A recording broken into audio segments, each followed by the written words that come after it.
Señoras y señores, buenas noches y bienvenidos una semana más a Asturias es Noticia, un programa de los servicios informativos de Asturias Televisión en el que abordamos los temas más relevantes de la actualidad del Principado. Como siempre, les invitamos a que se pongan en contacto con nosotros a través del correo electrónico redaccion@esasturias.tv. En esa dirección nos pueden proponer contenidos de su interés y también les rogamos que nos digan qué les parece el programa. Hoy el programa está dedicado a dos entrevistas en profundidad, dos entrevistas de mucho peso y de gran interés. La primera de ellas empieza ya porque la Universidad de Oviedo ya tiene nuevo rector.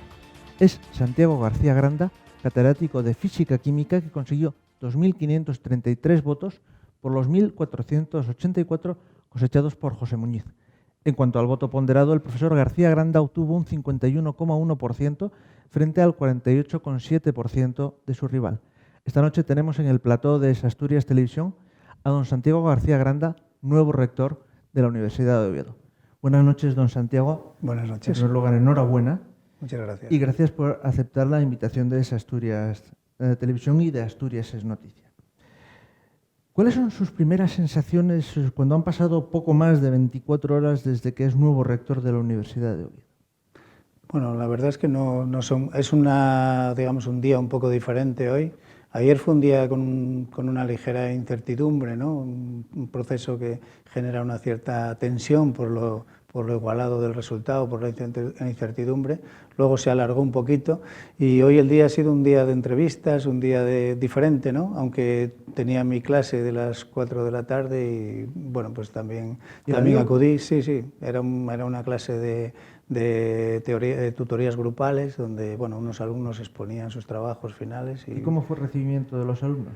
Muy bien, no son muy expresivos, ¿no? Pero bueno, cuando yo en realidad nunca les he, estimulado ni les he dicho ninguna cosa sobre las elecciones, porque creo que no es la clase el sitio donde se debe decir, pero ellos, a través de sus expresiones, sus miradas, se ve que estaban contentos, sí. Le voy a plantear unas medidas que usted ha anunciado como inmediatas, unas medidas que va a tomar cuando el día 5 de mayo sea proclamado oficialmente rector. Le voy a poner algunas, pero si quiere añadir, le ruego que me interrumpa o que complemente. Sin duda. ¿Cómo piensa solucionar el tema de la burocracia que, según usted, afecta tanto al profesorado? Eso es un tema recurrente en nuestra campaña y que todos los candidatos lo han abordado y sabemos que es un problema grave en la universidad. Yo creo que en la última entrevista que tuvimos aquí comentamos algo sobre ello, ¿no? Así es. Los profesores y en general el personal de la universidad emplean mucho tiempo en labores burocráticas, sobre todo las relacionadas con lo que yo llamo mover papeles, ¿no? Es decir, los formularios, etcétera, se mueven de unos lugares a otros y a veces no están bien cumplimentados y tenemos que repetir el proceso varias veces. Eso afecta mucho a la investigación, a toda la tramitación de los gastos de investigación, los viajes, etcétera. Yo siempre pensé que, igual que otras universidades, la Universidad de Oviedo podría funcionar con un sistema electrónico, con un procedimiento que fuera similar para cualquier trámite que uno tenga que hacer en la universidad, de forma que una persona que trabaja en la universidad pues tenga acceso a toda la información que la universidad dispone de un proceso, no tengamos que teclear otra vez nuestro documento nacional de identidad o el código de una asignatura que es muy difícil de teclear. Entonces nosotros lo que pretendemos es hacer un departamento de informática en la universidad que sea un departamento fuerte, técnicamente muy solvente y que pueda trazar planes de futuro para ir resolviendo todos los problemas burocráticos que tenemos en los procesos que que se realizan diariamente en la universidad y que no necesitarían de un tiempo de cubrir, imprimir, volver a fotocopiar, etcétera, y transferir muchos formularios, sino que todo debería ser electrónico, deberíamos recibir un eco de todos nuestros trámites y eso deberíamos de poder hacerlo desde nuestro puesto de trabajo, desde nuestro ordenador. Entiendo que no es solo ahorrar papel, que también, sino la posibilidad de acceder desde cualquier sitio.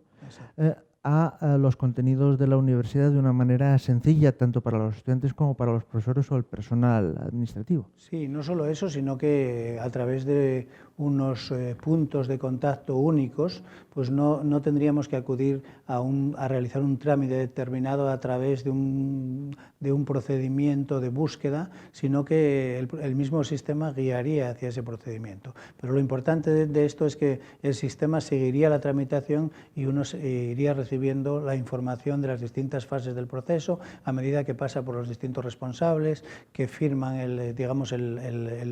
la autorización pertinente, etcétera, de modo que al final uno recibe un documento que es la resolución de su trámite, ¿no?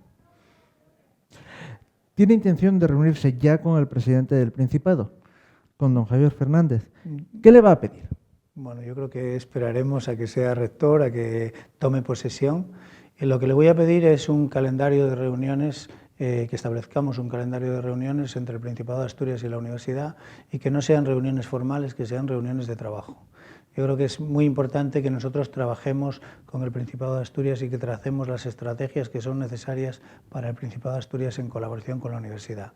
Le voy a pedir que mantenga la financiación actual de la Universidad de Oviedo, pero le voy a pedir en segundo lugar que intente que recuperemos los niveles de financiación que teníamos en 2010. Creo que eso es un objetivo que no podemos renunciar a él.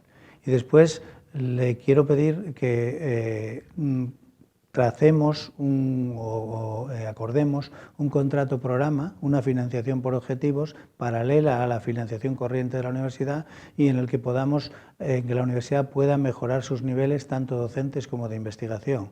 Si esos niveles se mejoran, podremos tener la financiación. Si no somos capaces de mejorar nuestros niveles de producción a nivel, tanto en producción de profesionales, por decirlo así, como en producción científica, pues entonces tendremos que cambiar nuestros objetivos. ¿Porque usted cree que en el Principado está faltando o ha faltado la comunicación fluida entre la administración y la universidad?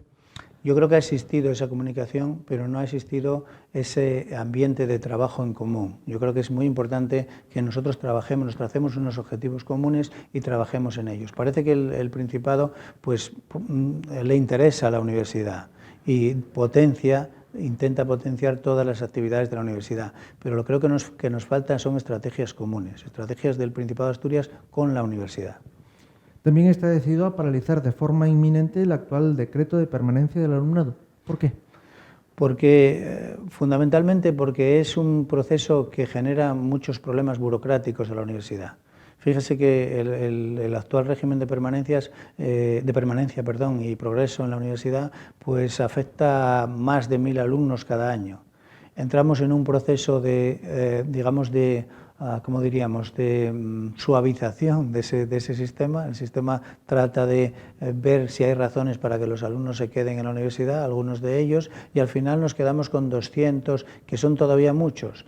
Entonces yo creo que lo importante es que tengamos un decreto que pueda dar la flexibilidad suficiente para que cualquier persona que trabaje en la universidad, que tenga la intención de trabajar y que no haya, aunque se vea afectada por algunas circunstancias de tipo económico o de cualquier otro tipo, incluso que el propio sistema no se amolde bien al sistema, que pueda terminar su titulación, que pueda terminar su grado o su máster. Creo que es un fracaso de la universidad el que una persona pues vaya a terminar su grado o su máster a otra universidad vecina, y que también es un fracaso que tenga que dejar sus estudios si realmente tiene interés en llevarlos a término. ¿Y ya tiene listo un nuevo decreto?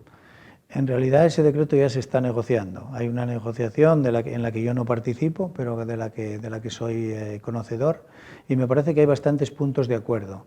Y por lo tanto, nosotros desde la universidad impulsaremos a que ese acuerdo se cierre rápidamente y que podamos tener un decreto un nuevo régimen de progreso y permanencia en la universidad y que ese, se aplique inmediatamente y mientras tanto que hagamos una moratoria del actual.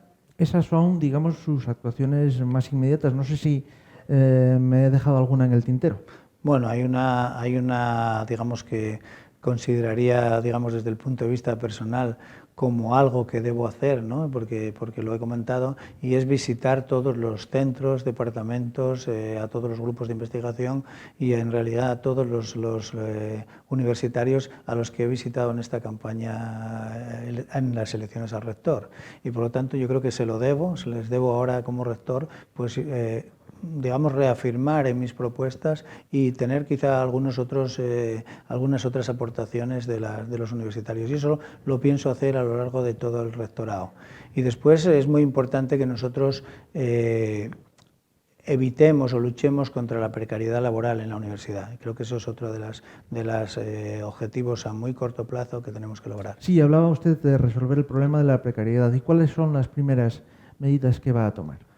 Pues las primeras medidas en cuanto se refiere a los profesores, pues sería la transformación de los contratos de asociados, que son asociados que tienen unos contratos muy precarios, pues transformarlos en las figuras de la Ley Orgánica de Universidades, de la LOU, y tener, digamos, a esas personas que suelen ser personas jóvenes, que haciendo una carrera académica en las figuras, digamos, que prevé la ley para la promoción académica de los universitarios, es decir, profesores ayudantes, ayudantes doctores y contratados doctores. ¿Hay demasiados asociados en la universidad? Asociados profesionales yo creo que hay pocos. Entonces los asociados, la figura de asociado se crea para incorporar profesionales con experiencia a la universidad. Esta figura, digamos, por razones económicas y por razones, digamos, que no tenemos una legislación que nos permita hacer unos contratos adecuados, pues, y porque algunas figuras necesitan acreditación nacional, pues se ha empleado para contratar a personas, pero esa figura realmente lo que hace es transformarlos en precarios, ¿no? Porque son personas que cobran cantidades ridículas que si las reproduzco aquí pues realmente causarían realmente extrañeza, ¿no? Porque estábamos hablando de personas que a lo mejor están trabajando 16 horas por 200 o 300 euros al mes, ¿no? Cuando miramos el salario. Por lo tanto, es imposible que hagan una carrera universitaria, una carrera académica en unas buenas condiciones. Es decir, sí mantener el asociado como colaborador externo, pero importante. no como aquel que entra con la perspectiva o el deseo de hacer carrera en la universidad. Exactamente, es muy importante que tengamos esos colaboradores externos porque aportan la experiencia de la empresa, aportan la experiencia profesional a los universitarios. Pasemos ahora, si le parece bien, a repasar lo que usted en su programa ha definido como sus ejes programáticos. Y aquí le voy a rogar concreción, le voy a rogar medidas. En primer lugar, desarrollo de los recursos humanos en la universidad. ¿Cómo? Bueno, los recursos humanos, pues con unas contrataciones adecuadas, como hemos dicho, con un rejuvenecimiento de plantillas, es decir, que tenemos que tener profesores haciendo una carrera académica desde las etapas más jóvenes en todas las áreas de la universidad, independientemente de la carga docente que tengan, de la dedicación docente. Y por otra parte, lo que necesitamos es formación. Formación es muy importante. Y necesitamos tener planes de formación de las personas que entran en la universidad y también formación docente y formación en metodología docente de las personas que ya están implantadas en la universidad. Necesitamos renovar nuestros métodos y para eso necesitamos pues, tener unos planes de formación no solo para los profesores, sino también para el personal de administración y servicios. ¿En qué pilares se va a sustentar a partir de ahora la responsabilidad social de la universidad?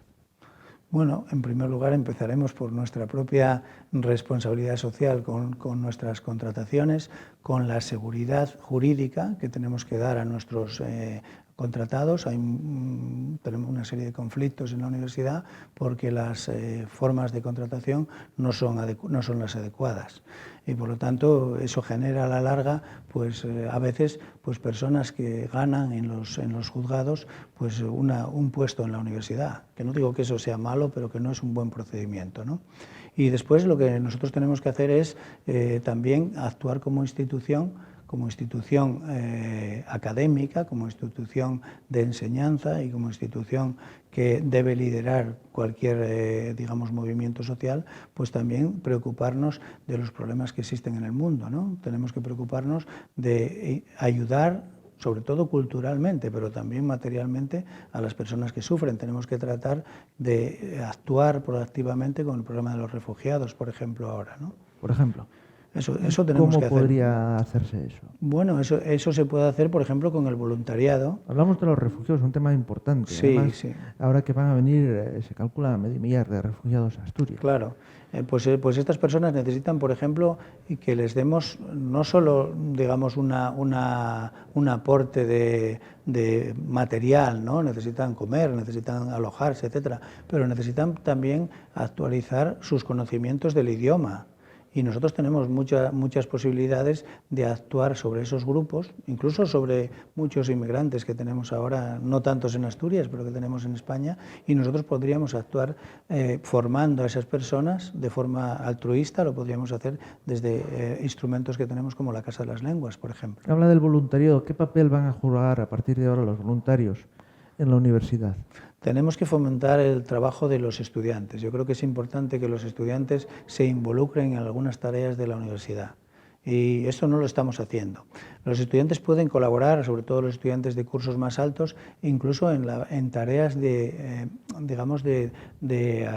auxilio, de colaboración docente con las prácticas de los alumnos más jóvenes. Se hace en los países anglosajones y es una buena práctica. Pero también pueden colaborar en cuestiones relacionadas con su especialidad, prácticas laborales en la universidad.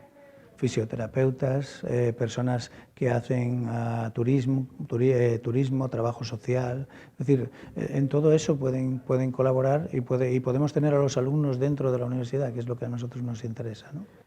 Profesor García Granda quiere implantar un sistema básico de garantías y recuperar los derechos sociales. ¿Con qué medidas lo va a hacer? Sí, la recuperación de los derechos sociales se refiere sobre todo al personal de Administración y Servicios, que tiene unas mesas de negociación y un convenio que se estableció en 2011-2015 y donde se recogían unos derechos que debido a la crisis económica pues no se han podido cumplir en algunos casos. Y me parece que eso es un compromiso de la universidad y en eso vamos a trabajar por conseguir que todos sus derechos sean reconocidos. En segundo lugar, establecer un sistema básico de garantías significa para nosotros que cualquier persona que pertenezca a esta universidad, cualquier universitario, tenga garantizados unos derechos, unos servicios que constituyan la marca de la universidad. Es decir, que si una persona se matricula en la Universidad de Oviedo porque la ha elegido, pues esos servicios le van a cubrir todo aquello que él espera en esa titulación. Eso se refiere pues, a profesores, a condiciones ambientales, a condiciones de realización del trabajo, a servicios de bibliotecas virtuales, etcétera, etcétera. Todo aquello a lo que nosotros nos comprometamos como universidad y que eso sea un atractivo para los estudiantes que elijan la Universidad de Oviedo. Pero la otra, vertiente de esto es que los trabajadores de la Universidad de Oviedo pues tengan unas condiciones de trabajo que les permitan ejercer su función de una forma razonable y de aquella que nos distingue también como universidad.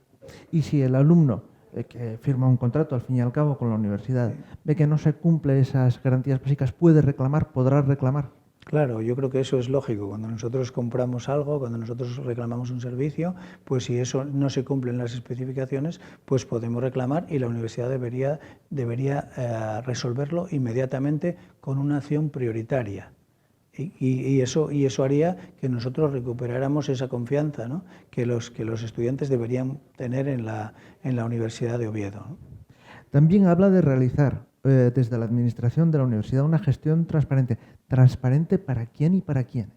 Bueno, la transparencia ha sido la bandera. La transparencia yo creo que es algo que nos va a hacer ganar enteros frente a la sociedad. Nosotros tenemos que ser responsables de la gestión de los fondos que recibimos. Y esa responsabilidad significa que nosotros tenemos que dar cuenta a la sociedad de lo que producimos con ellos, más que en qué los gastamos, que es obvio que los debemos gastar bien. Y bueno, hay muy pocos casos, creo, en el que en la universidad, con los escasos fondos que tenemos, pues que encima los gastemos mal, ¿no? Pero no es suficiente con que los gastemos bien, de acuerdo a las normas. Nosotros tenemos que producir cosas con ellos y lo que tenemos que mostrar es aquello que producimos con los recursos que recibimos. Pero después necesitamos una transparencia interna, también es importante. Y eso influye sobre la ilusión de las personas, sobre la motivación de las personas. En una universidad y y una, digamos, institución informada está mucho más ilusionada y es mucho más productiva que una universidad que carece de información. Quieren que la universidad tenga mayor autonomía económica y financiera. ¿Tiene medidas concretas pensadas? Sí, bueno, yo creo que nosotros tenemos que trabajar por conseguir una financiación que provenga de las empresas privadas, sobre todo, y de las instituciones privadas. Yo creo que nosotros tenemos que hacer un trabajo de conexión con el tejido empresarial, siempre bajo los auspicios del Principado de Asturias, pero tenemos que ser capaces de captar unos fondos necesarios que nos permitan un margen de maniobra aparte de los fondos que recibimos del Principado de Asturias. ¿Eso supone involucrar a más agentes sociales, lo que ahora se llaman los agentes sociales? Eso involucraría quizá un trabajo más activo del Consejo Social en la captación de socios para la universidad, y involucraría que la universidad responda como institución. Y yo creo que eso es lo más importante, que nosotros respondamos a las demandas de forma que seamos un socio fiable para cualquier empresa que quiera trabajar con nosotros. Ya me ha respondido un poco a esta pregunta, pero quiero volver a ella. Plantea una administración electrónica eficiente, sencilla y accesible. ¿Pero eso se puede conseguir? Yo creo que sí. Yo siempre pongo el mismo ejemplo, ¿no? Ahora estamos haciendo la declaración de Hacienda. Y la declaración de Hacienda para mí es un proceso que cumple esas características que usted ha dicho. Yo puedo hacer la declaración de Hacienda si soy una persona que no tengo una vida muy compleja y unos negocios muy complejos, puedo hacerla en media hora, digamos, ¿no? Yo siempre digo 10 minutos, pero bueno, en media hora la podemos hacer. Electrónicamente no hay ningún problema y recibimos toda la información y incluso ya la hemos hasta presentado, ¿no? Entonces, no entiendo por qué no podemos hacer esto en la tramitación en la Universidad de Oviedo. ¿Me puede poner algún ejemplo que se le ocurra, que haya visto? ¿En la universidad? En la universidad, evidentemente. Sí, por ejemplo, la tramitación de un viaje, cuando nosotros queremos hacer un viaje, digamos, por motivos de trabajo en la universidad, pues tenemos que hacer un proceso relativamente complejo que comienza por la solicitud de un permiso, por la firma por parte del director de departamento de ese permiso, que tenemos que enviar por papel, que una vez que ese permiso está tramitado, nosotros hablamos electrónicamente con las agencias de viaje para pedirles un presupuesto que luego negociamos con esas agencias de viaje y que al final pues nosotros tenemos que justificar después de que hacemos el viaje en papel muchas veces imagínense, para hacer un viaje la cantidad de trámites que tenemos que hacer y muchos de ellos en papel. Por lo tanto, yo creo que todo eso se podría hacer electrónicamente. Y de una forma bastante sencilla. Sí, casi tan fácil como la declaración de la renta. Espero que sí. Quiere potenciar el desarrollo de proyectos docentes e investigadores entre las distintas disciplinas. Se acabaron, y usted sabe que los hay, los catedráticos encerrados en su torre de marfil. Yo no estoy seguro que los haya ya. La figura del catedrático, yo soy catedrático, digamos, ya no es la figura que había. Por eso se lo pregunto. Sé que entonces yo creo que hay muy pocos catedráticos en torres de marfil. Yo creo que ya no hay torres de marfil en la universidad. Pero en cualquier caso, nosotros lo que proponemos es la interdisciplinaridad en la investigación y en la docencia. Yo creo que es muy importante que nosotros colaboremos dentro de una universidad. La riqueza de la universidad es precisamente las áreas y los conocimientos diversos que tenemos en la universidad. Y eso yo creo que tenemos que fomentar su interacción y su interrelación. Nosotros proponemos la creación de un instituto de investigación e innovación educativa y nosotros queremos ahí hacer confluir todas las disciplinas que tenemos, las ricas disciplinas y los excelentes profesionales que tenemos en la universidad para dar una docencia y una investigación de mayor calidad. Voy a ir a otro caso concreto, que es el de los alumnos. Esto me lo han comentado, es decir, hay alumnos que han cursado unos estudios de ciencias o cursan unos estudios de ciencias y quieren complementarlos con una formación académica de letras y viceversa. ¿Eso va a ser posible? Nosotros pensamos que es posible tener un programa transversal, de una oferta transversal de asignaturas que los alumnos puedan cursar paralelamente al grado o máster que están cursando. de forma que típicamente puedan tener asignaturas en inglés o puedan tener asignaturas de ciertas, digamos, materias informáticas que son tan necesarias hoy en día, ¿no? Y así podemos, digamos, podríamos hablar de otras materias como filosofía, por ejemplo, ¿no? Entonces yo creo que los alumnos podrían elegir esas materias y a veces en lo que concierne, por ejemplo, a los idiomas, pues salen de la universidad a tomar esas clases de idiomas con un coste muy superior para ellos. Yo creo que esa oferta transversal tenemos que hacerla y tenemos que hacerla también a través de la extensión universitaria.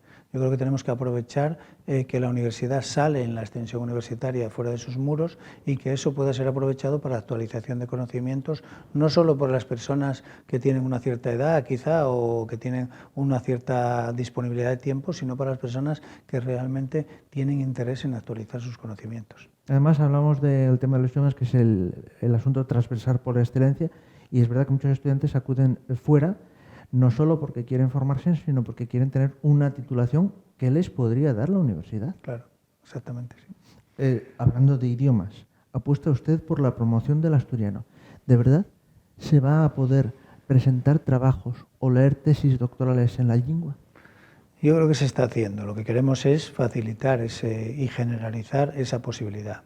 Entiéndase bien que nosotros no queremos que la Universidad de Oviedo, bueno, podría ser, ¿no?, pero como una aspiración, pero no pretendemos obligar a nadie en la Universidad de Oviedo a que utilice el asturiano, pero lo que queremos tener es un gran respeto por las personas que tienen esa necesidad y ese ánimo, y además que realicen, que en la Universidad de Oviedo se realiza muy buena investigación sobre temas de filología asturiana. Y por lo tanto yo creo que eso es una riqueza para la universidad y que nosotros tenemos que potenciar el que cualquier persona, cualquier universitario que quiera usar el asturiano lo pueda hacer con normalidad. Porque además siempre se habla de que la lengua es el pariente pobre de la universidad. ¿Va a dejar de serlo? Bueno, quizás sea, porque digamos, no es una disciplina que tenga una demanda muy alta, debido en parte a que no existe o por parte digamos, en el Principado de Asturias, no existe realmente una carrera profesional ligada al asturiano. Entonces, yo creo que eso es lo que hay que potenciar. ¿Sería partidario de una carrera profesional ligada al asturiano? Yo creo que sí, que es importante que tanto en secundaria como en primaria existan digamos, posibilidades de profesores, posibilidades profesionales para los que hablan asturiano. ¿Cómo aumentar la presencia en el mundo entero de la Universidad de Oviedo? El otro día hablábamos algo de eso, de los rankings, etc. Sí. Hombre, ahora mismo es más fácil tener presencia en cualquier lugar debido a que Internet abarca todo, ¿no? Y entonces tenemos que potenciar mucho la enseñanza online, por ejemplo. La enseñanza online es muy importante para que tengamos alumnos que no tengan, digamos, que no estén en los alrededores de la universidad, sino que tengamos realmente unos alumnos que procedan de las antípodas, por ejemplo, que sigan nuestros cursos, ¿no? Así haremos que digamos, el conocimiento de la Universidad de Oviedo sea mayor y podamos atraerlos hacia la Universidad de Oviedo. Pero nosotros tenemos unos embajadores estupendos, que son nuestros científicos y que son nuestros estudiantes Erasmus, nuestros estudiantes que se mueven a lo largo del mundo, nuestros postdoc. Lo que tenemos que hacer es, aprovechando que a mí me parece que una persona que se integra en la Universidad de Oviedo debe ser universitario de la Universidad de Oviedo toda su vida y que debemos mantener ese contacto con ellos, pues que actúen de embajadores y que podamos mantener la presencia de la Universidad de Oviedo a través de ellos en todo el mundo. ¿Y potenciar la relación con los exalumnos? ¿Con los antiguos alumnos? Sí, eso es fundamental. Yo lo que no quiero es que no sean exalumnos, que sean alumnos siempre o que sean universitarios siempre, que esa es la palabra, ¿no? Y mantener pues sus tarjetas de identidad, de acceso, mantener sus correos electrónicos personalizados, de forma que puedan seguir utilizando el correo electrónico de la universidad y puedan seguir accediendo a los servicios de la universidad cuando dejan de estudiar en la universidad. Le quiero plantear alguna pregunta que ya no está en su guía programática, pero que a nosotros como medio de comunicación y a mí como periodista me resulta especialmente sensible. ¿Cómo y cuándo va a poner en marcha una radio universitaria? Creo que está en su programa. Sí, existen los medios. existen los medios para llevarla a cabo en la universidad, existe un estudio de radio y realmente esa fue una de las sorpresas agradables que yo recibí en un email por parte de unos alumnos que están haciendo una asociación para potenciar este tipo de actividades. Están muy ilusionados y bueno, mi respuesta fue: adelante, yo voy a potenciar esto, ¿no? Y están muy ilusionados. Una de las cosas que ya me han dicho es saber cuándo nos ponemos en marcha. Existen los medios, existen actividad en ciertas materias en la universidad y ellos lo que quieren es hacer una radio que les permita expresar sus opiniones y que también me parece que es posible que nosotros podamos llevar a través de ese medio pues una noticia, un relato de aquellas cosas que se están haciendo en la universidad, tanto en docencia como en investigación, como en debates, por ejemplo, que son tan necesarios en nuestra institución. Y enlazando con esto, el área de audiovisuales, se dice dentro de la propia institución, está infrautilizada. ¿Usted cree que es normal, con los recursos disponibles que los hay, que esos servicios se sigan externalizando y desaprovechando? Sí, yo creo que bueno, la crisis nos ha llevado digamos, a tener que prescindir o minimizar el impacto o la actividad de ciertos servicios. Yo creo que los servicios audiovisuales son un área estratégica para la universidad. Yo creo que a través de los audiovisuales el mundo nos ve y además los audiovisuales cada vez están más enraizados en la docencia y en la investigación de las instituciones. Por lo tanto, yo soy muy partidario de utilizar todos los recursos disponibles para, quizá conectados con las actividades del Centro de Innovación docente, pues utilizar esos medios que sean conocidos por los universitarios, que ese es un problema, que sean conocidos por los universitarios y que los utilicen y que tengamos unos profesionales que no carguen, digamos, la actividad sobre los profesores, que sean los profesionales de los medios audiovisuales en este caso, los que realicen toda la tarea y los profesores pongan su conocimiento, ya sea científico o ya sea docente. Santiago García Granda, nuevo y flamante rector de la Universidad de Oviedo, gracias por haber aceptado la invitación de Es Asturias Televisión, por habernos concedido su primera entrevista desde que es rector. Desde aquí le deseamos el mayor de los éxitos en estos 4 años que ahora se inician, porque en ello, y sin duda usted es consciente, nos va mucho a todos los asturianos. Muchas gracias por habernos aceptado la invitación y por haber respondido a nuestras preguntas. Muchas gracias y supongo que volveré algún día por aquí. Volverá usted y gracias por ofrecerse a volver. Y ustedes no se vayan porque ya mismo estamos aquí, ahora en Asturias es Noticia.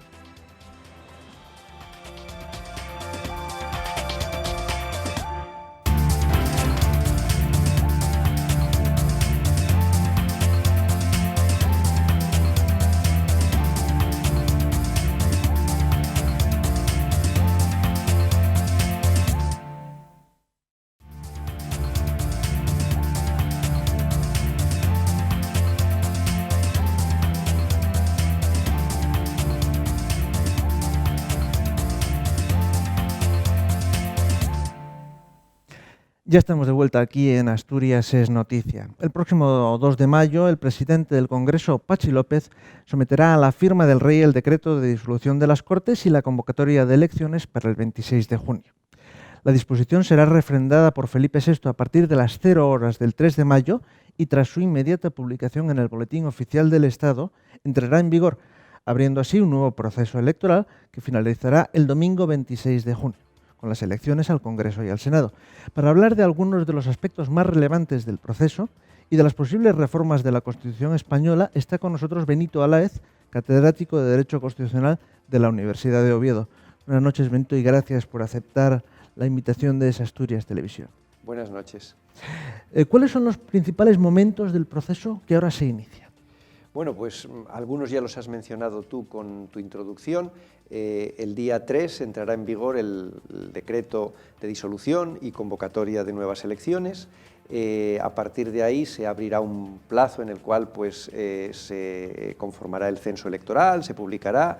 Luego vendrá la presentación de las candidaturas por parte de los distintos partidos y formaciones que quieran concurrir a las elecciones, y una fecha, digamos, clave va a ser el 10 de junio, que es la fecha en la que en principio va a arrancar la campaña electoral, que finalizará a las 0 horas del día 25 de junio, con la jornada de reflexión de por medio, y que todo el proceso finalizará en principio con las elecciones del día 26 de junio.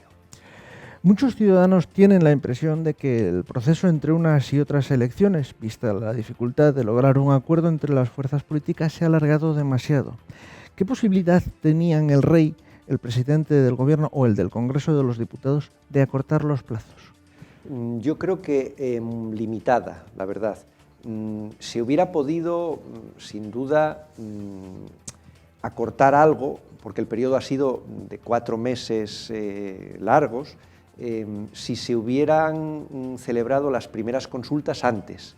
Pero claro, lógicamente, el monarca debe celebrar consultas cuando crea que le van a servir de algo para hacerse una opinión acerca de quién puede ser candidato a presidente del gobierno y proponérselo al Congreso. Y lógicamente esperó, creo que con cierta prudencia, a que se pudiera, a tenor de las informaciones que aparecían en los medios de comunicación, conformar una idea de cuáles podían ser las alianzas o las ofertas que entre los partidos se pudieran formular tras las elecciones del 20 de diciembre. Una vez que se produjo la primera sesión de investidura, el plazo ya no se puede acortar, porque es obligatorio, en virtud del artículo 99 de la Constitución, que se intenten sucesivas intentos o consultas para la investidura hasta 2 meses. Y ese plazo no está a disposición ni del monarca, ni del presidente del Congreso, ni, por supuesto, de ninguno de los partidos. Las encuestas indican, por ahora, que el 26 de junio no se va a modificar sustancialmente el mapa electoral actual y es previsible que sea necesaria una coalición de varios grupos políticos para gobernar España. ¿Hay alguna forma de obligar legalmente a estos grupos a llegar a un acuerdo o nos podríamos ver abocados incluso a unas terceras elecciones generales? No hay ninguna forma legal, en mi opinión, de obligarles a llegar a un acuerdo, lógicamente, ¿no? Porque al fin y al cabo los pactos de investidura son la expresión de las alianzas que las distintas opciones políticas que han surgido de la voluntad libre de los ciudadanos puedan querer llegar a conformar, y obligarles sería tanto como coartar la libertad de los ciudadanos a la hora de elegir a sus opciones políticas y, por tanto, a las posibles estrategias de alianzas que esas opciones políticas quieran representar. Ahora bien, yo sinceramente no creo que el escenario de unas terceras elecciones en un periodo de tiempo tan corto, es decir, sin que se haya investido un presidente del gobierno, sea un escenario realmente imaginable. Ciertamente es una cuestión más pensada para un politólogo que para un constitucionalista como yo, pero hasta donde yo sé, de los politólogos que he leído y que he consultado sobre la materia, yo creo que el funcionamiento del sistema electoral hace que los ciudadanos inevitablemente fueran a cambiar su comportamiento en las elecciones si se repitiese la misma situación de impasse político que se ha vivido en estos 4 meses. Es decir, estos 4 meses el acuerdo no ha sido posible por diversas razones, no es momento ahora de entrar en ello, pero lo que está claro es que los partidos políticos pueden jugar con una cierta capacidad racional de los electores para repartir las culpas, digámoslo así, de esta falta de capacidad de llegar a un acuerdo. Si esto se repitiese una segunda vez, el hastío de la ciudadanía hacia la incapacidad de la clase política para llegar a un acuerdo se transformaría, en mi opinión, en un comportamiento irracional de enfado. Y el comportamiento irracional de enfado no entiende de ponderación, ni de moderación, ni de reparto equitativo de culpas. Y yo no creo que ningún partido político esté dispuesto a asumir el riesgo de ser considerado el auténtico culpable de que no se haya producido la gobernabilidad y de los posibles males anejos a la falta de gobernabilidad, como podrían ser pues, la falta de capacidad de despegue económico, la inestabilidad legal, la inestabilidad económica que ello conlleva, etcétera, etcétera. O sea que yo no creo que eso sea factible. Con respecto a estas segundas elecciones, la gente habla de circunstancia insólita. ¿El legislador de la Constitución del 78 tuvo en cuenta esta posibilidad, es decir, que no se llegara a un acuerdo y hubiera que repetir las elecciones? Bueno, lo tuvo en cuenta la Constitución sin duda, porque en el artículo 99 se contempla que se deben disolver y convocar nuevas elecciones. Ahora bien, el legislador ordinario no lo ha tenido en cuenta, y la prueba es que en el juego de los plazos es curioso que la fecha con la que todo el mundo cuenta es el 26 de junio y parece ser que son las cábalas que se han hecho desde las distintas instituciones, no está prescrita en ninguna norma legal, porque la Ley Orgánica de Régimen Electoral General lo que regula son tres situaciones diversas.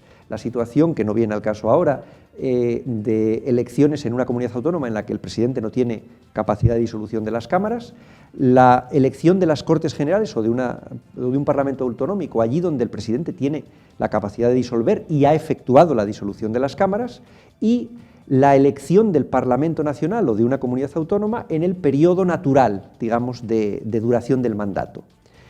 Y precisamente por eso, porque lo que está previendo es la duración del periodo natural del mandato, que son 4 años, prevé que el decreto de convocatoria se haga 25 días antes de la expiración del mandato, cosa que aquí no sucede. Por tanto, la situación de la que estamos hablando ahora se está regulando por analogía, porque en realidad no hay una disposición en la LOREG que sea directamente aplicable a esta situación, lo cual implica que el legislador no la ha tenido en cuenta. ¿Y sería necesaria esa regulación?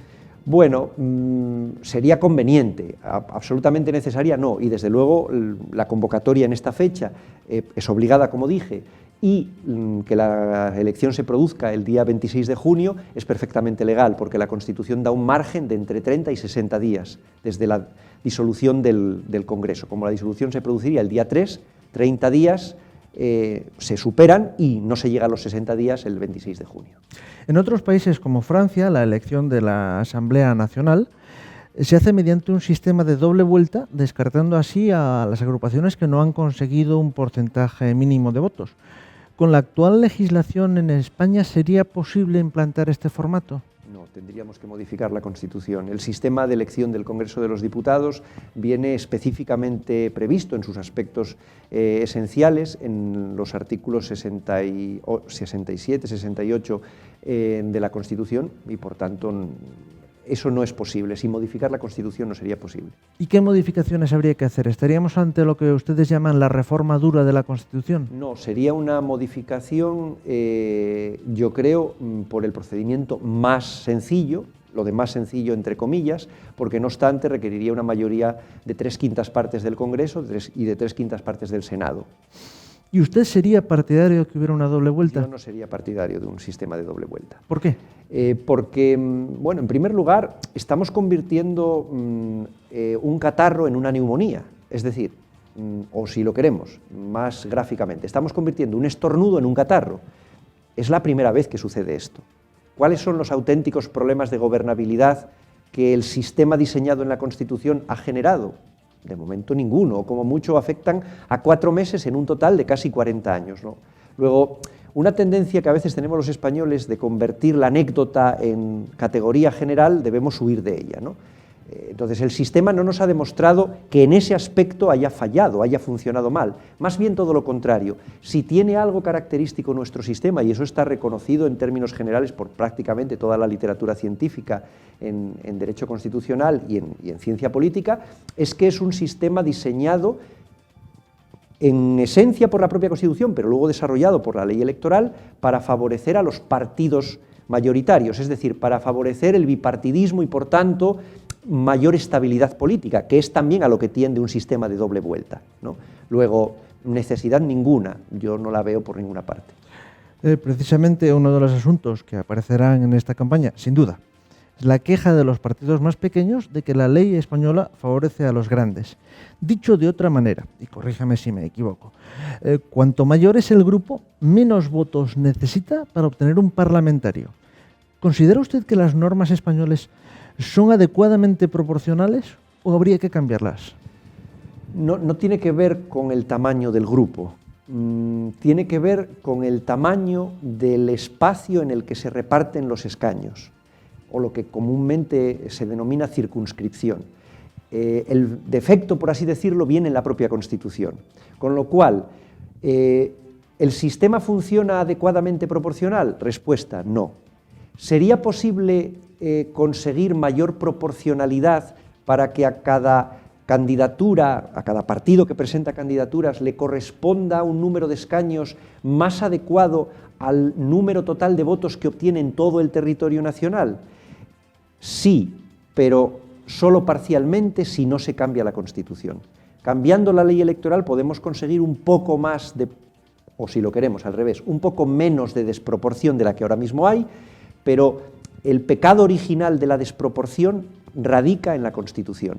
Como dije antes, la Constitución establece el sistema de elección al Congreso de los Diputados y ha diseñado un sistema de elección por circunscripciones provinciales, asignando un mínimo, así lo establece la Constitución, dice que la ley fijará un mínimo de diputados para cada circunscripción y que el resto se repartirán en proporción a la población.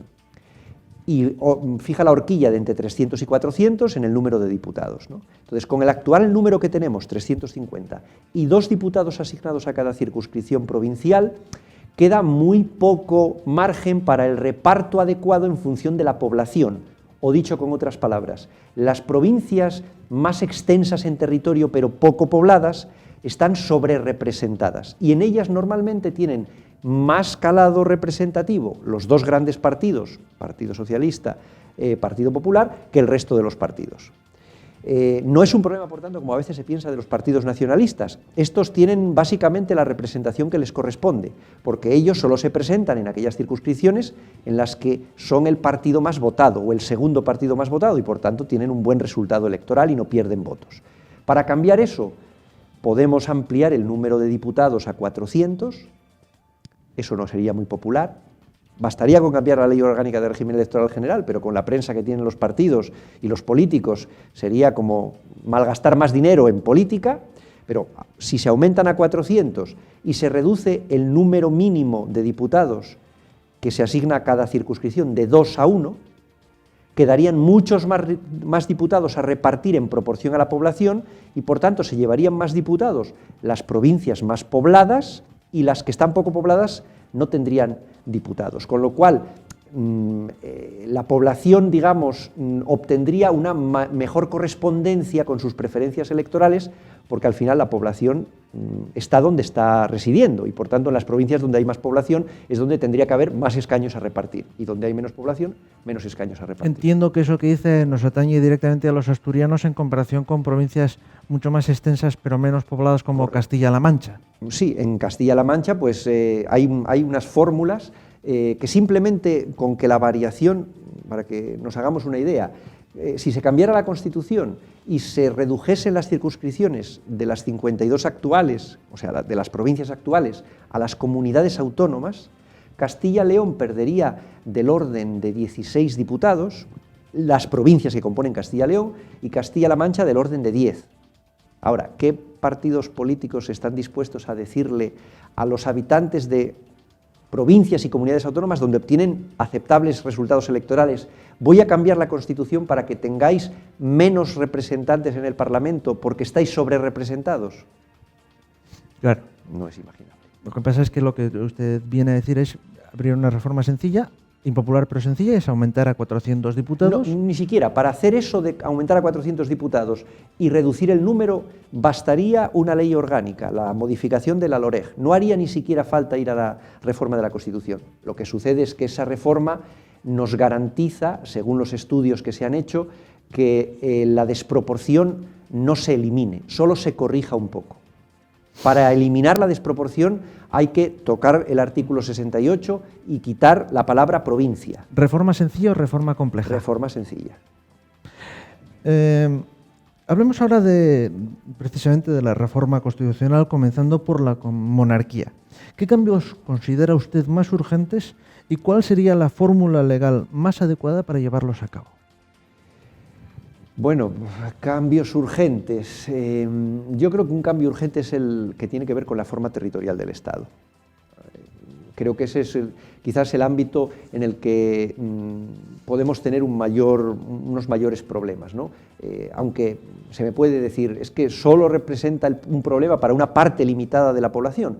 Cierto, pero para una parte limitada de la población que es lo suficientemente significativa como para causar un problema en la convivencia colectiva de lo que es, digamos, el Estado español y la nación española.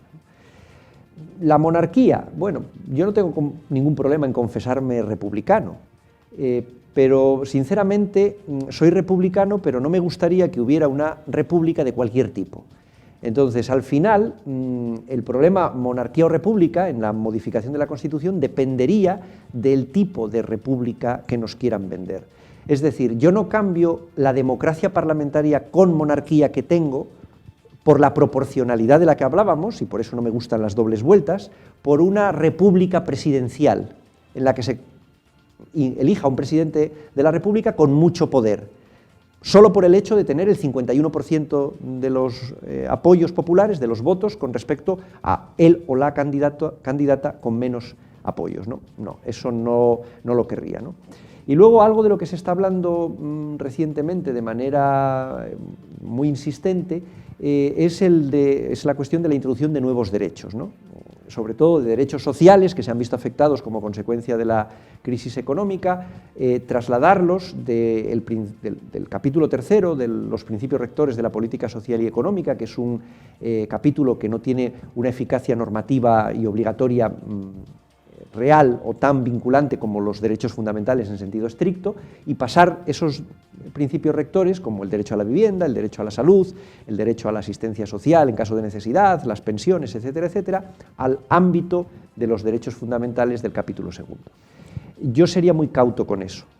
Yo creo que los derechos sociales no se están aplicando como se deben por una falta de cultura jurídica y social, porque ya existen instrumentos legales que nos obligarían, sin cambiar la Constitución, a no hacer algunas de las cosas que se estaban haciendo, como ha puesto de relieve, sin ir más lejos, algún juzgado de lo mercantil, con las cuestiones prejudiciales ante el Tribunal de Justicia de la Unión Europea y con la paralización de los desahucios que ello ha conllevado, ¿no?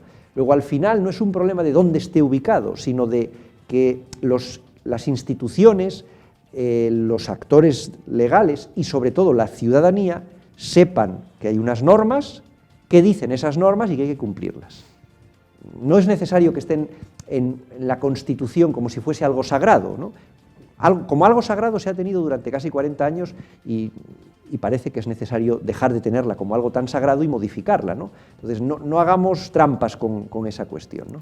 Vuelvo a la monarquía y le planteo dos cuestiones concretas. Eliminar la preferencia del varón sobre la mujer a la hora de heredar, a la hora de heredar el título de rey, y también se está comentando últimamente el quitar competencias militares al rey en determinadas circunstancias. ¿Usted lo ve conveniente? Sí a lo primero, no a lo segundo. Es decir, me parece razonable eliminar la preferencia del valor del varón sobre la mujer. Es una reminiscencia de lo que se llamaba la semiley sálica, que estaba en nuestras tradiciones de la sucesión a la corona y que la Constitución incorporó en el año 78, pero que quizás hoy en día ni para la propia institución tenga ya sentido y probablemente se aceptaría sin mayor problema y con naturalidad ese cambio. Lo segundo, pues claro, creo que parte de una confusión, parte de la confusión de que el monarca tiene atribuidas en la Constitución verdaderas potestades de mando militar ordinarias. Y la respuesta, que desde el ámbito del derecho constitucional hemos dado una buena parte de los profesores, es que eso no es así. Es decir, la dirección de la administración militar, según el artículo 97 de la Constitución, corresponde al gobierno. Y por tanto, el mando de las Fuerzas Armadas, como mando ordinario y militar, corresponde al gobierno. ¿Qué le corresponde al rey? El mando supremo como una potestad meramente simbólica, que puede ser necesario activar en situaciones de bloqueo político, como nos recuerda el 23 de febrero y el golpe de Estado. Pero Que eso siga siendo así en una situación de monarquía parlamentaria, mientras no cambiemos nuestra forma de jefatura del Estado, me parece que no plantea ningún problema. No tengo la percepción de que el monarca ni haya ejercido, desde luego el actual nunca, ni el otro, fuera de la situación de la que estamos hablando, ese poder de mando sobre las Fuerzas Armadas, ni quiera ejercerlo tampoco luego. Con respecto al Senado, algún partido ya ha incluido en su programa la desaparición de la Cámara Baja. ¿Lo considera conveniente? No la desaparición, porque creo que, como dije antes, es necesaria una reforma de la organización territorial del Estado y creo que esa reforma tendría que ir en la dirección de la transformación y articulación plena de España como un Estado federal, pero congruentemente con ello sí es necesaria una reforma del Senado. Porque el Senado actualmente, por defectos de redacción de la propia Constitución y por defectos de desarrollo práctico, no cumple una función de ser una Cámara de representación de los intereses de las comunidades autónomas. ¿Y cómo habría que hacer esa reforma? Tendría que ser, si lo que hacemos es solo tocar el Senado, sin transformar España en un Estado federal, formalmente hablando, bastaría el procedimiento sencillo de reforma del artículo 167. Si por el contrario convertimos a España en un Estado federal, formalmente hablando, alterando el artículo 1, el artículo 2, entonces sería necesaria una reforma de carácter agravado del artículo 168. Le ruego que nos explique qué implica esa reforma. Pues la reforma agravada requeriría, en un sistema de doble lectura, con unas elecciones de por medio, unas mayorías altamente cualificadas de 2/3 partes de los miembros del Congreso y de los miembros del Senado. Después de unas elecciones, como digo, nuevamente 2/3 del Congreso y 2/3 del Senado tienen que aprobar la reforma y por último esa reforma tendría que ser aprobada en un referéndum constitucional por la mayor parte del cuerpo electoral. Por cierto, una curiosidad, ¿por qué en España al Congreso se le llama Cámara Baja y Cámara Alta al Senado? Tiene que ver, creo, con reminiscencias históricas de la naturaleza de esas cámaras. La Cámara Baja es la Cámara que representaba a los comunes, digamos, al pueblo llano, y por eso el pueblo bajo, y la Cámara Alta, históricamente, en el Reino Unido, surge como Cámara de representación de los notables, de los nobles, de los lores, por eso se llama Cámara de los Lores, y por tanto por eso es la Cámara Alta. Profesor Alaez, ¿es sostenible la afirmación de que un referéndum consultivo sobre la independencia de Cataluña es posible legalmente sin tocar la actual Constitución? Sí y no. En abstracto, sí. En abstracto, sería posible que el gobierno de la nación, en ejercicio de sus competencias, mediante una ley orgánica de transferencias, transfiriera el ejercicio o transfiriera la capacidad de autorizar la celebración de esa consulta por vía de referéndum a una comunidad autónoma, en este caso a Cataluña. En teoría. En la práctica no. ¿Por qué? Porque nuestro Tribunal Constitucional, desde el año 2008, en una sentencia que recuerdo que afectaba a la llamada Ley de Consultas del Plan Ibarretxe, del llamado Plan Ibarretxe, dijo que consultar una cuestión que era a su vez objeto de reforma de la Constitución, es decir, una de las cuestiones constitucionales que se pudieran modificar a través de la reforma de la Constitución, como es la cuestión de la integridad territorial del Estado y, por tanto, de la organización territorial del Estado, solo puede ser consultado al pueblo español en su conjunto, por tanto, a través de un referéndum nacional, y nunca a partes del pueblo español a través de referéndums autonómicos o territoriales. Por tanto, teniendo en cuenta esa jurisprudencia, hacerlo, en mi opinión, lo único que generaría era frustración en los ciudadanos de Cataluña, que a lo mejor podrían votar si un gobierno lo autorizase, pero se verían automáticamente frustrados a los 2 o 3 años, como ya les pasó con el Estatut, cuando el Tribunal Constitucional declarase esa consulta inconstitucional. ¿Cree usted que habría que cambiar la Constitución para incluir la posibilidad de que las comunidades autónomas pudieran separarse de España si sus ciudadanos lo desean así? Sin duda y con muchas limitaciones, pero sin duda. Es decir, yo creo que hemos llegado a un punto en el cual el problema territorial solamente se soluciona por vías legales, pero democráticas. Entonces, vías legales quiere decir que debe ser la propia Constitución, no la voluntad iluminada de una parte de los representantes de un territorio, sino la Constitución de todos los españoles la que nos diga: no estoy dispuesta a tener que utilizar la fuerza para mantener unido al país cuando una parte sustancial y muy mayoritaria de los habitantes de nuestra común nación España no quieren seguir unidos a ella.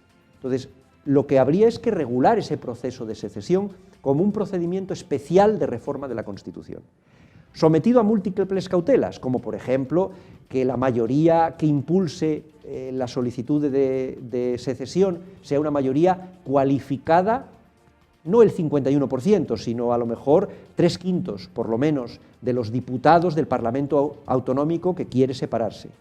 Que haya que tener un periodo de reflexión, como en la Unión Europea cuando uno se quiere salir, de aproximadamente 2 años, en los cuales se intente buscar una solución negociada que evite la separación, o se negocien los términos de la separación si no hay manera de salir. Y si no se llega a ningún acuerdo para quedarse, finalmente que se consulte eso a los ciudadanos en un referéndum, a los ciudadanos del territorio que se quiere separar, pero que por lo menos 3/5 partes, es decir, el 60%, no de los que voten, sino de los que tengan derecho de voto, digan que sí. Si esas circunstancias se dan, ¿quién quiere imponer contra la voluntad, pongamos en el caso de Cataluña, de 3,5 millones de catalanes o 4 millones de catalanes, su coexistencia forzada con el resto de los españoles? ¿Es eso razonable en términos democráticos en el siglo XXI, en Europa, en una sociedad democrática? Yo creo que no. Por eso creo que es necesario, partiendo de que soy partidario de que se mantenga la unidad del Estado, pero lo que no se puede es mantener la unidad del Estado a cualquier coste.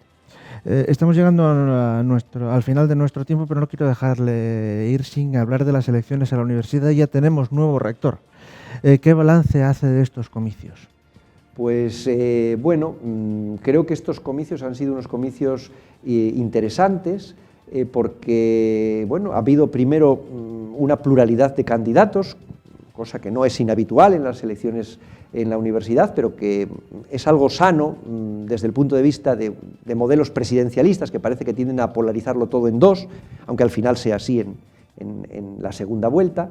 También han sido interesantes desde el punto de vista de que los estudiantes han jugado un papel y un rol muy importante, hasta el punto de que probablemente hayan sido un factor decisivo en la resolución final de la contienda electoral, y creo que es algo sano y natural para la universidad el que haya estos debates y que se formalicen a través de un proceso electoral. Si me permite la pregunta, que es muy personal, ¿coincidían sus preferencias con el resultado final?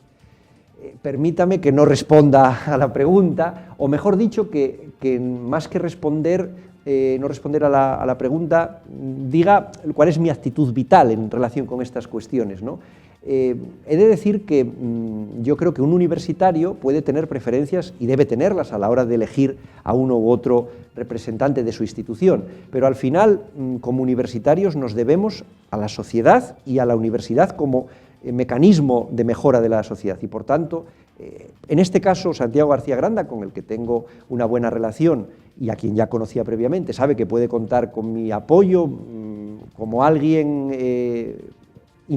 indeterminado y anónimo de la comunidad universitaria para todo lo que quiera hacer y para la mejora de la vida universitaria. Y si hubiera sido José Muñiz el candidato que hubiera salido, aunque no lo conocía personalmente, hubiera tenido también mi apoyo, como lo tuvo en su momento Vicente Gotor. ¿Qué le pediría al profesor García Granda de forma más inmediata?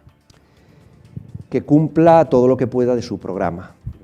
No puedo decir más, porque el otro, pedirle algo en concreto sería quizás una manifestación de egoísmo por mi parte, algo que me afecte más a mí personalmente, y de falta de miras acerca de los intereses de la universidad. Seguro que él se sabrá, en función de su disponibilidad y de las capacidades que tiene la universidad, establecer un orden de prioridades. Benito Aláez, catedrático de Derecho Constitucional de la Universidad de Oviedo, muchas gracias por haber aceptado la invitación de Asturias Televisión.